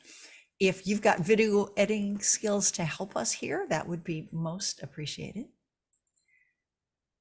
All right, we'll be coming back to Q&A with Jerome Deese in just a moment. Well, one more thing I should say. These large group meetings happen on the second Saturday of each month, so we will meet again on the second Saturday of January. Please come back and join us then. All right, let's close in prayer, and we'll put up a feedback poll and then bring Jerome back. Randall, would you close us in prayer, please? Yes, thank you, Marcia. Please join me in prayer. Heavenly Father, thank you for a wonderful morning. Thank you for the rich experience and advice that Jerome has shared with us. Thank you for his humble and helpful attitudes toward helping others and for just walking through his journey with each one of us so that we can relate to the challenges that he's had, which many of us face also. Lord, we ask that you would help each one of us to have the courage and the logistics to show up for networking events that are appropriate. We ask that we would remember for every event that we go to set a goal of helping 3 people. And we ask that you would remind us constantly when we drift off into some of the darker times to keep our focus positive. And we ask that you would turn our thoughts to you and all the blessings that you give us every day, every hour of every day. And we ask that you would lead us to the next job opportunity you already have in mind for each one of us at the right time. And we ask these things in your Son's name. Amen. Thank you so much. Actually, there's one other thing that I want to talk about. I'll bring up the poll, but I'm going to keep talking while I do that. And that is Recording in progress. As you may know, we did 3 hybrid meetings. We had a live meeting at our church location in Mountain View at the same time as we did these online Zoom meetings. And what we found is that most people came on Zoom, and it was a very small number that came in person. Partly that was ineffective because most of the people in the network were meeting online. And so one of the things we are considering doing is having networking meetings in person at a different time than we have these online keynote speakers, so that everybody can go to the in-person networking in addition to coming to these Zoom meetings. If that would be of interest to you, give us some feedback on that. If there's a time, we're thinking a weekday evening, a Tuesday evening or a Wednesday evening, like 5 to 7 or something. If one of those is better than another, or if a weekend time would work better, we'd love to have feedback on that. We'll probably put a poll together and send to you all to get more documented feedback. But we have discontinued the live meetings that are at the same time as these Zoom meetings, but we are considering a in-person networking meeting at a different time. So we'd love to have some feedback on that. All right, we will go back to Q&A in just a moment. So if you've got a question for Jerome, this would be a great place, a great time to put your questions on the chat, or raise your hand on your Zoom and we can call on you and unmute you to ask it directly. We have a request to post the slides.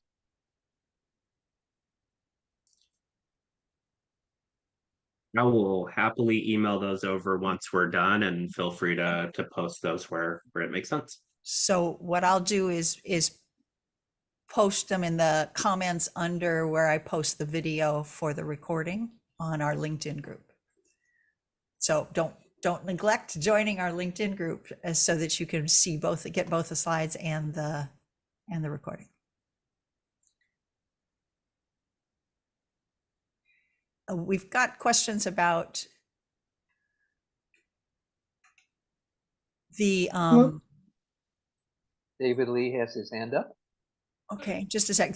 We got a question about copying the chat, and yes, anyone can copy the chat. There is, if you click on the 3 little dots at the bottom of chat. Is that right? That's No. correct. I don't see it though. Meeting group chat. I mean, one option is to just cut and paste it into a document. So we'll keep the link open when we end the meeting, and you're welcome to cut and paste the chat into a document. Okay, let's go to David Lee.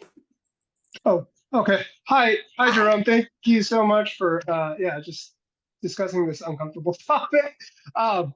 My question was around the online presence. I think I asked it in the chat too a while back, but it was basically around like how significant does that online presence need to be? And like I feel like it would require a lot of extra effort on my part to do a lot of things in that space. So is it okay just to like be somewhat anonymous online? Yeah. And I don't know. Well, I get what you're saying, and it for some people it turns into a full-time job, and with 4 boys and a wife and 2 dogs, and like that's just a job I don't want. But I do find I have a garden in my backyard that I love. I spend a lot of time out there. I do lots of videos and photos. And most of the stuff on my LinkedIn from a few months ago is a picture or video of my garden and a little thing of how it relates to networking. It doesn't have to be very thought out. It doesn't have to be overthought. Sometimes it could just be organic. But I will say I have been invited to speak at paid conferences and workshops solely because people saw that I had just spoken at another thing and I posted a little bit about it in a recap. So I do think there is value in putting information out there and being consistent. You never know who's looking. And once again, people who are looking are always going to engage, but that doesn't mean they're not seeing you. I hope that answers your question. Yeah, it does. We can move on. Yeah, go ahead. Here's my challenge to you. Start with 15 minutes a week. Just on Sunday night, find a photo, find a quote you like, and just find a day the upcoming week where you're going to post it. Just 15 minutes, 1 post a week to start, and just see what happens. Okay. Yeah. Awesome. All right, Elaine. I just heard an introvert there, David Lee. I feel it. I feel you. So there's a lot of introverts on this call, I would wager. And I'm one myself. And yet I have managed to have my own business, which is a presentation skills expert with improv as the secret sauce. So what I want to ask you, Jerome, is as an introvert, do you find people are making an excuse, using introversion as an excuse for not getting out there? And how do you deal with that? Tell us your tips. I do think there's a lot of people that hide behind it. Especially some people I know who just seem like I know they're extroverts, but they suddenly become an introvert when it comes to networking, which becomes a little bizarre. I think a lot of it for me, and I posted recently on LinkedIn, I like to write down my goals. I like to have set goals. And I know that 10 years from now, I want to travel the country and I want to just do workshops and conferences. And that's my life. And my wife's going to travel with me and we're going to visit every state because I have a picture up on my wall where I'm coloring things. But I think in writing that down and sharing it with others, there's almost a little bit of social accountability that comes with that. I do have people that just with the post I posted recently with some of my goals reached out. They're like, "Are you sure you want to try to do a TEDx talk?" I'm like, "Well, I put it out there, so now I need to." Like, it's weird if I don't go after it. So I think the more you can share, and once again having that good network around you that you're like, "No, hey, this is what I'm working on. What are you working on?" Because not only are you getting some support for what you're doing, but now you're also helping, and it just starts to. So I hope that answers what you're asking. But I do find a lot of people hide behind it. It's unfortunate because I've seen people just get not experiences, but and not even promotions, but just opportunities just because they're there. There's some very talented people that sit still just because they're not in the room, and that's something that breaks my heart a little bit. Yeah, thank you. Steve Murata. Yes, Jerome, thank you for a wonderful presentation. And I wanted to follow up with your recommendation for asking people what they are interested in for the future. What are you interested in for the future?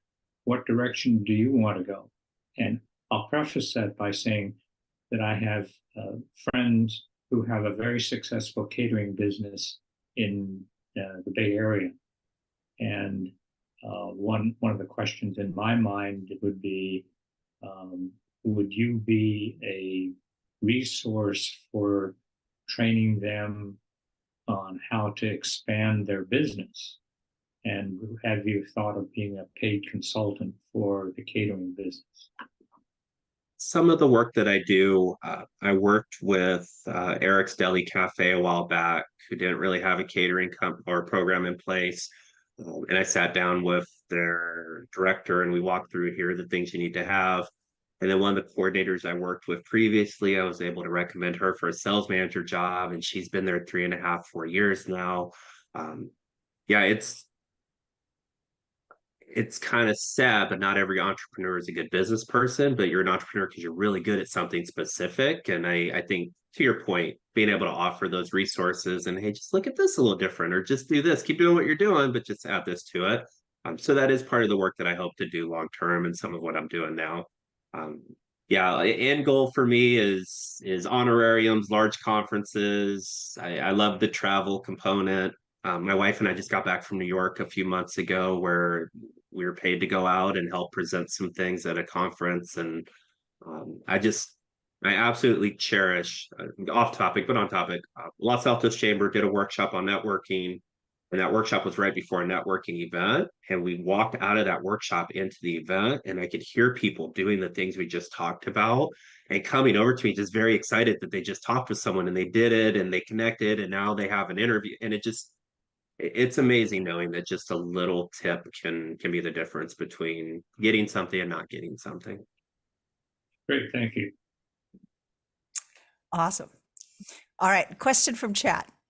You say that our introduction should include our values and or responsibility. Is this a good time to drop hints about our achievements, or is that selling? I bury those within the next step, which is that present, past, future. So if you do your introduction and keep it brief and really do the highlights and let the other person introduce themselves, then ask them a little bit more about what they're doing, what they did before, what they're going to do in the future, you should get an opportunity to do the same. And I think at that point, if they say, well, what have you done prior? Oh my gosh, I've managed partnerships with the 49ers, and I catered for Super Bowls, and I did the US Open, and I got to unload bread at 2 a.m. and along the, I think that's really the time where you can open up. But I find that if we try to pack so much into that first introduction, that after a minute 15, we just start to lose people and it all becomes white noise. So I like to keep that first part concise and then really open up as I start asking questions and listening. And doesn't always happen, but if people are aware of what's going on and realize that I'm grilling them, they'll turn it around on you, and now you're ready with good information to share. In general, can networking be described as doing favors for other people and then calling in the favors later? I mean, without saying it, I think that's what it ends up being. I think a lot of it is just your mindset and how you approach it. The individual I helped get the promotion at Noah's, I truly didn't do it because I thought one day that, hey, they'll help me get to a VP title. I think there's a selflessness that if you can adopt, remembering that we do have to feed ourselves and our families and take care of ourselves, and there is an end goal of what we're trying to achieve. But I think there's an approach where yes, but no. I'll give a non-answer. All right, Al Hovey has a question. I have a question. It's maybe an off-the-wall question. I'm trying to make it off-the-wall question. But the question is, why do we sort of look down on introverts? I mean, the whole premise here is that introverts have to change their behaviors to get along. And why don't, Jerome, have you ever read it, seen any books or anything that talks about how extroverts can learn to better communicate with introverts? In effect, put the onus on the extrovert to do a better job of networking than always looking to the introvert to change their behavior. Does that make sense? It makes complete sense. And I haven't run across anything. I'm sure there's information out there. You're absolutely right. I have found that my approach creates, or I've kind of become a sponge in a sense where during in-person workshops, as we're doing some of the techniques, I'll get in someone's face and I'll start yelling at them, and they're like, "What are you doing?" It's like, well, sometimes people talk louder and you have to match that energy, or sometimes people are softer, but if you talk loud, you're going to overwhelm them. And so you're right. A lot of what I've done has been adapting to the situation and trying to rise to meet the moment. I don't know if there's been a big push to get extroverts to hone it down a little bit. Maybe that's something I need to look into. There's actually a wonderful book called Quiet by Susan Cain. She also did a TED Talk on introverts that extols the value of introverts. Introverts tend to have much deeper connections and deeper relationships as opposed to many, many shallow ones like an extreme extrovert would have. And honestly, the deeper connection is much more likely to get you a job. So it's not that you need to change who you are, it's that you need to push through the unease and be who you are, be your best version of yourself. So, Jerome, we expect in a year from now, do you have a book written and published so that we can have you back and you can talk about this? Oh, this is weird. This is the part I don't like talking about. I do have a couple books out there. I published a hardback goal setting book earlier Ah, this year. It guides you through what you're trying to achieve, looking forward, just breaking things down. So that was kind of cool to get out there. I have a networking, my wife calls it a pamphlet. It's not a book, she says, but it's out there and it's available on Amazon. And I do have a book I'm working on leadership, because I find that too many people in positions of power just treating people in a way that is just unacceptable. Maybe life was different once, but we have different generations and different expectations, and um, once again, rising to meet the moment or changing how we do things. I think there needs to be a different perspective for some of this. I've been excited to do the research and start outlining that. So there's huh, a couple things out there. okay. Awesome. Randall asks, what do you find is the most common place where people get stuck with effective networking? Ooh, it really, for me, boils down to how comfortable it is. And someone else mentioned this a moment ago, with people just explaining who they are and what they do. Um, it's wild to me that I've been at networking events where someone's trying to sell, and it happens. We're never going to stop all of it. And they're trying to explain how they're a great financial manager, and then I ask a simple question and they can't give an answer, and it's like, you're asking me to give you my one of my most precious resources next to my time and my family. You're asking me to turn my money over to you and trust you with it.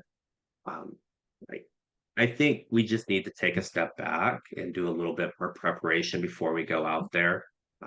I liken it to going to the gym and not having ever worked out and just trying to lift 200 pounds. I mean, maybe it goes your way if you're naturally athletic, but for some of us, you're just going to end up injured and worse off than you were before. I think you have to work your way up to things. And I think too many people just rush in there and network and I'll see what happens. And with me, it's a little bit more thought out. What's my goal? How am I going to approach it? How many people am I going to help tonight? I think doing that pre-work is something a lot of people don't do, and it shows a lot. So let's hone in on that pre-work. I'm about to walk into a conference. I'm uncomfortable. What's the pep talk I should give myself? Yeah, for me, it's the reminder of what my goals are, keeping that in mind. I'm going to meet just three people today. I'm going to have a meaningful conversation with three people, and I'm going to offer to help. Part of that is, like I said, hiding behind those who set up the conference. If you're, especially in huge environments, at conferences where there's 400 or 500 people, it's so daunting. Um, I often will check in with the people at the table and like, hey, is there someone you can introduce me to? Or, you know, I like the conferences where they have the badges where it's like, I'm new, or like, show me around. The chamber I just went to, they had new member on some of the badges, and those people are there for the first time and they're feeling the same way you are. So I try to find people that I know are probably in a similar, this is uncomfortable, and I don't, if someone's hiding in a corner on their phone, like nobody's working at 6:30 at night. You're not fooling anybody. But if you can walk over and talk to them, and now you're having a conversation, other people might join. It really is just getting up that courage sometimes to start that first conversation. And I find once you do that, the ball starts rolling. I also, because I love food, as you probably all saw from my resume, I will go to the food table and other people are grabbing food, and you can just say good evening and just say hello to people. And not all of it catches, but it just takes one person saying hi back, asking what you do, and then the ball's rolling. So look for people who aren't already in a conversation, but are alone and maybe therefore more open to starting one because they're uncomfortable starting one too. Yeah, the event I went to just this week, there was a guy standing by a table. He had his plate of food. He had just popped food in his mouth, so it wasn't the best time. But hey, how are you doing? How's your night going? It turned out he works for the office that just donated a grant to the College of Adaptive Arts and doing the present, past, future. Right away, he shared where he worked. I cued in onto it. All the walls came down, the smiles came out. It really is just finding that one commonality, and I think if you can do that quickly by being strategic with your questions, it all becomes easier. If somebody's wearing something unique or there's something unique about them, do you recommend pointing it out or asking them a question about it? For Absolutely. example, could you tell us about those the little toys set up behind you and Oh, why? you mean the Megazord and the Power Rangers in the background? I'm the biggest kid in the world. It's funny, I grabbed a chair before I came in that had a Santa hat on it, and my family was a little concerned. They're like, "Is that weird?" I'm like, "I have a Megazord in the background. This is not the weird part of my setup." I absolutely think so. There's a speaker, Oscar Garcia, that I follow, I love, and he always has the shiniest, most pristine shoes when you meet him. It's a weird thing to notice, but I'll always comment on his shoes. Or if someone's wearing something nice, I think we all want to feel like we're a part of something and to feel appreciation and making sure that the comments are respectful and in line with what's acceptable. I do think it's absolutely okay. I don't know why, but I notice shoes and I sometimes I want to comment on a nice pair of shoes. And if my wife's with me and it's a lady, then I will. But if not, then it just feels cringy. So, situational awareness. Very good. Does anybody have another question? All right. In terms of what I can do for you, I've got a question. Do you play D&D online or in person? I am in a campaign that's paused right now, but my 16-year-old is bringing a group of 12 friends over to the house every Sunday now, and they take over a room. But I know he is safe. I know where he's at, and we'll provide snacks. So I'm living vicariously through his campaign right now. Well, if you want some people to play with, I can make some introductions. Mental note taken. Michelle Redding had a question. Becky. Same thing. Michelle Redding has a question. Oh, thank you. No, I don't think I meant to do that. I loved this, and I'm an extrovert, and I came to better understand introverts, and I'm really appreciating all this knowledge you're all sharing. I just had a comment if people wanted to know an extrovert's opinion of introverts, I could share that. Go for it. Uh-oh, she just got muted. Can we unmute her? I would just share that as extroverts, we're often not trained to understand the silence of other people, and we're not always trained to invite that to include them. And so I think when we don't have that knowledge, we interpret our own fears, our own thoughts onto other people who are quiet, and tell ourselves stories about them that aren't necessarily true. And so I think that can happen sometimes, that misinterpretation. It's not on purpose, it's unconscious and perhaps unintended. Very good. Thank you.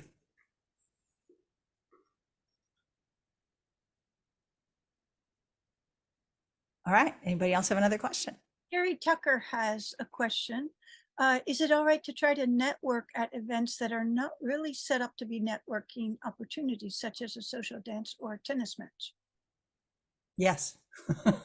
Yeah, I think it can happen anywhere. I was at a school event for my kids a while back, waiting in line, a really long line for food.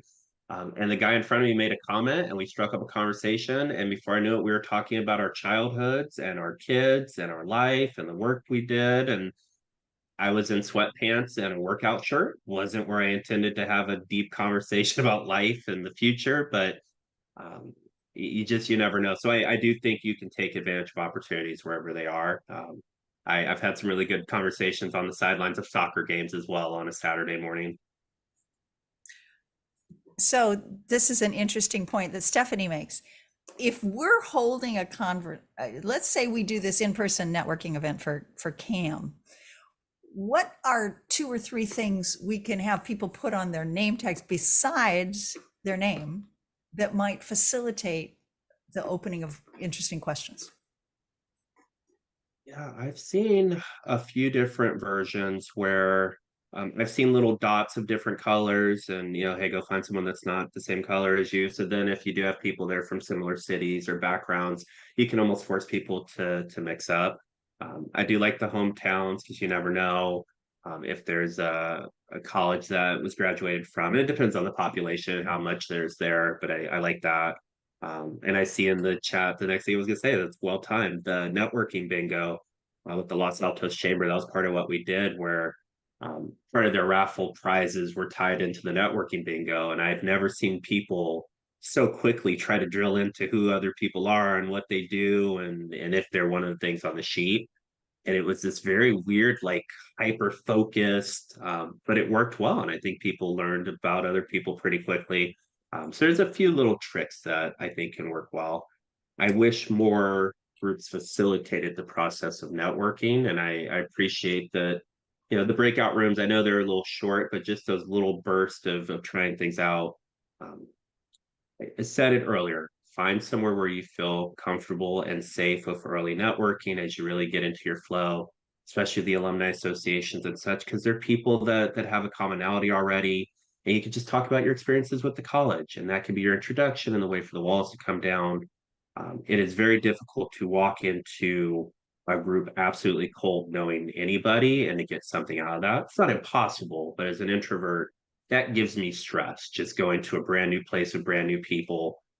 Mm. All right, awesome. Any other questions? Well, Jerome, this has been fabulous. And I love the way you make the focus on other people and being helpful. And there's no question that that comes back to us. And the more we do it, the more people want to help us. And it's not, they're not getting pressured or arm twisted into doing something, but they want to because we were helpful to them. And it just makes such good sense. Thank you for making networking doable by anybody. Thank you for all of these tools. Any last question for Jerome? Jerome, do you want to do a final statement? Be brave, put yourself out there.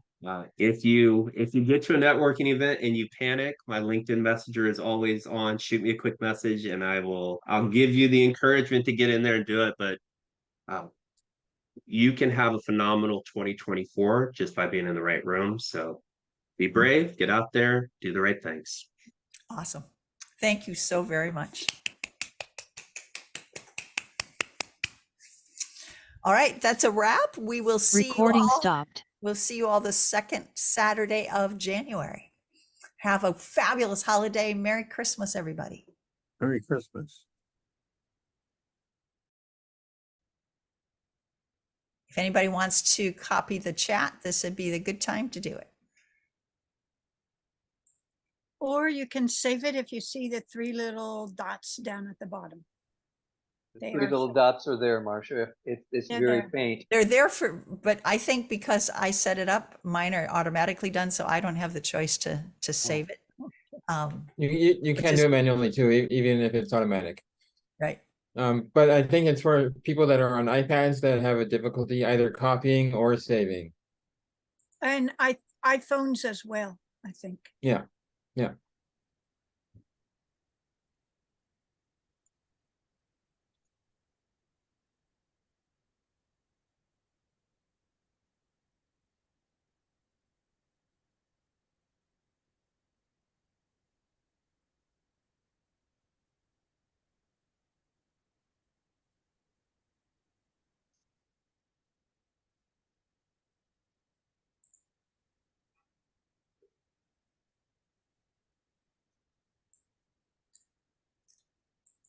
James, you got another question? You can unmute now.